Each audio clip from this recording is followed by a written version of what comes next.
छुई मुई सी निधि ने चावल के भरे कलश पर हल्के से ठोकर मारी और दोनों पैरों की छाप फर्श पर छोड़ती पूजा घर में चली गई। रीमा कुछ देर उसकी पीठ निहारती रही, फिर किचन में जाकर चपाती सेकने लगी। फूली फूली नरम सफ़ेद चपाती सेकती रीमा को निधि की पीठ फिर याद आ गई। रोटी जैसी सफ़ेद और चिकनी। रीमा भाभी गोरी और आकर्षक तो थी, लेकिन सुंदर नहीं। उसका 5.5 फुट का कद, भरा बदन और मर्दाना कड़क हाथ पैर उसे सुंदरी की परिभाषा पर फिट होने से रोकते थे। और निधि 5 फुट की दुबली काया और नाजुक शरीर में गुड़िया सी लगती। मोहल्ले की कोई औरत कभी रीमा की सास से कहती, तुम तो कांच की गुड़िया ले आई शकुंतला। तब रीमा निधि की तरफ देखती और मुंह बिचका देती। रीमा निधि को पसंद तो नहीं करती थी, लेकिन अनजाने में ही कभी रीमा को उस पर प्यार आ जाता और फिर रीमा उस पर किसी न किसी बहाने भड़क जाती। रक्षाबंधन का त्यौहार आने वाला था। रीमा खूब शॉपिंग कर रही थी। भतीजे भतीजियों के लिए कपड़े, खिलौने, मिठाइयाँ सब लेकर जाती हैं। अगर लड़की खाली हाथ चली जाए तो मायके में इज्जत कम मिलती है। निधि रीमा का लाया हुआ सामान देखती है तो तारीफ जरूर करती है, लेकिन उसके शब्द उसके चेहरे के भाव का साथ नहीं देते। उसकी उदासी साफ झलकती है। निधि का मायका नहीं है, दूर के रिश्ते की दादी ने पाला पोसा और शादी कर दी। और रीमा 3 भाइयों की इकलौती लाडली बहन, घमंड होना स्वाभाविक था। रक्षाबंधन के दिन रीमा सुबह ही पति को साथ लेकर मायके चली गई। आज निधि का उतरा हुआ चेहरा देखकर उसे दिली सुकून मिल रहा था।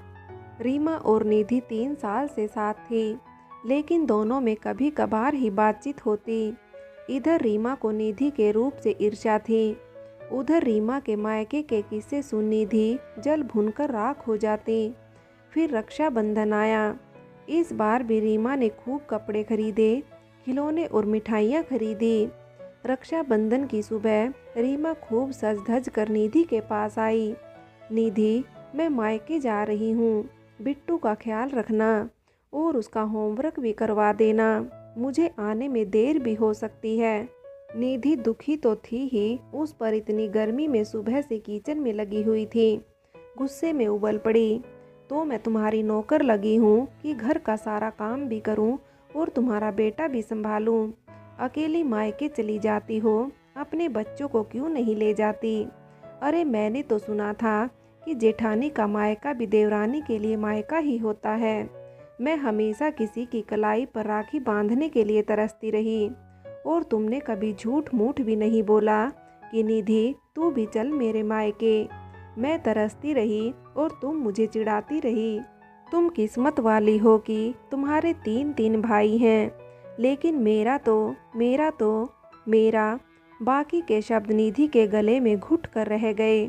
वह भागकर अपने कमरे में चली गई। तवे पर रोटी जल कर काली हो चुकी थी।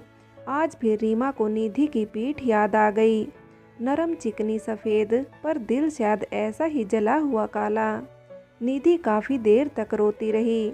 जब शांत हुई तब उसका ध्यान दरवाजे पर गया, जिसे रीमा न जाने कब से थपथपा रही थी। निधि ने दरवाज़ा खोला और मुंह धोने बाथरूम में चली गई। लौट कर आई तो देखा रीमा उसकी अलमारी से साड़ी निकालकर बेड पर रख रही है। ये क्या कर रही हो? निधि ने हैरानी से रीमा को देखा।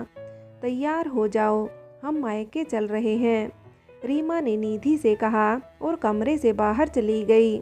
निधि बहुत खुश हुई। उसने जल्दी साड़ी पहनी और बेटे को सास की गोद में देकर रीमा के साथ कार की पिछली सीट पर बैठ गई। दीदी मुझे माफ़ कर दीजिए, मैंने आपसे बहुत उल्टा सीधा बोला। निधि ने रीमा का हाथ पकड़ लिया। रीमा कुछ नहीं बोली, बस उसने निधि का हाथ होले से थपथपा दिया। कुछ समय में गाड़ी सड़क से थोड़ा अंदर जाकर एक पुराने टूटे फूटे मंदिर के पास आकर रुकी। रीमा ने गाड़ी से बाहर आकर निधि को आवाज़ दी, बाहर आ जाओ निधि, हमारा मायका आ गया। निधि हैरान थी, इस टूटे फूटे मंदिर में मायका? क्या कह रही हो दीदी, इस मंदिर में मायका? हाँ निधि, माता पिता के जाने के बाद भाइयों ने मुझे भुला दिया। ना उन्होंने कभी बुलाया, ना मैं गई। हाँ, रक्षाबंधन के दिन बहुत बुरा लगता। और ससुराल में भी सास ननद से क्या कहती कि मेरे भाई भाभीयों ने मुझे दूध से मक्खी की तरह अपनी ज़िंदगी से निकाल फेंका है। इसलिए हर रक्षाबंधन मायके जाने का बहाना कर यहाँ चली आती हूँ। भगवान को राखी बांधकर पड़ोस की बस्ती के गरीब बच्चों को ये कपड़े मिठाइयाँ बांट देती हूँ। निधि भाव सुनने सी रीमा के चेहरे को ताके जा रही थी।